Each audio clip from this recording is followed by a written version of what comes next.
প্রিয় দর্শক আসসালামু আলাইকুম। আজ আমরা জানব জনপ্রিয় ও অধিক ফলনশীল কুরোদা 35 জাতের গাজর চাষ পদ্ধতি সম্পর্কে বিস্তারিত। কুরোদা 35 একটি উন্নত জাতের গাজর। এ জাতের গাজর আকারে লম্বা, রঙে গাঢ় কমলা, স্বাদে মিষ্টি এবং বাজারে চাহিদা অনেক বেশি। এই গাজরে ভিটামিন এ ও পুষ্টিগুণ প্রচুর পরিমাণে থাকে। জমি নির্বাচন ও প্রস্তুতি।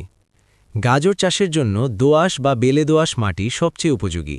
জমিতে পানি জমে থাকে এমন জায়গা এড়িয়ে চলতে হবে। জমি ভালোভাবে ৪-৫ বার চাষ দিয়ে ঝুরঝুরে করে নিতে হবে। শেষ চাষের সময় প্রতি শতকে ৮ থেকে ১০ কেজি পচা গোবর বা কম্পোস্ট সার ভালোভাবে মিশিয়ে নিতে হবে। বীজ বপনের সময় ও পদ্ধতি।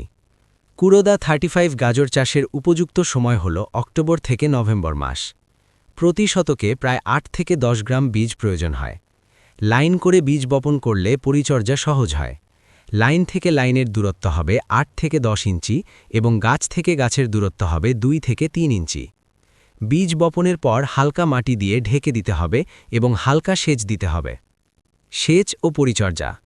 বীজ বপনের ৭ থেকে ১০ দিনের মধ্যে চারা গজায়। মাটি যেন সবসময় হালকা আর্দ্র থাকে সেদিকে খেয়াল রাখতে হবে। অতিরিক্ত পানি দিলে গাজর ফেটে যেতে পারে, তাই পরিমিত সেচ দিতে হবে। গাছ ১০-১২ দিনের হলে আগাছা পরিষ্কার করে গাছ পাতলা করে দিতে হবে। সার ব্যবস্থাপনা। প্রতি শতকে ইউরিয়া ৩০০ গ্রাম, টিএসপি ২০০ গ্রাম এবং এমওপি ২৫০ গ্রাম দিতে হবে। সব সার ভাগ করে ২ থেকে ৩ বারে প্রয়োগ করলে ভালো ফলন পাওয়া যায়। চারা গজানোর ২০-২৫ দিন পর প্রথমবার সার প্রয়োগ করতে হবে। রোগ ও পোকামাকড় দমন। কুরোদা 35 গাজরে সাধারণত লিভ ব্লাইট ও পাতা পোড়া রোগ দেখা যায়। রোগ দেখা দিলে কৃষি কর্মকর্তার পরামর্শ অনুযায়ী ছত্রাকনাশক ব্যবহার করতে হবে। পোকামাকড় কমানোর জন্য পরিষ্কার পরিচ্ছন্নতা বজায় রাখা জরুরি। ফসল সংগ্রহ।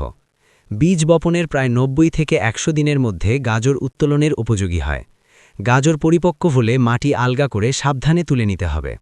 সময়মতো উত্তোলন করলে গাজরের রং, স্বাদ ও বাজার মূল্য ভালো থাকে। ফলন ও লাভ। সঠিকভাবে চাষ করলে প্রতি শতকে ৩০ থেকে ৩৫ কেজি বা তারও বেশি গাজর উৎপাদন সম্ভব। কুরোদা 35 জাতের গাজরে বাজারে দাম ভালো পাওয়া যায়, ফলে কৃষকরা লাভবান হন।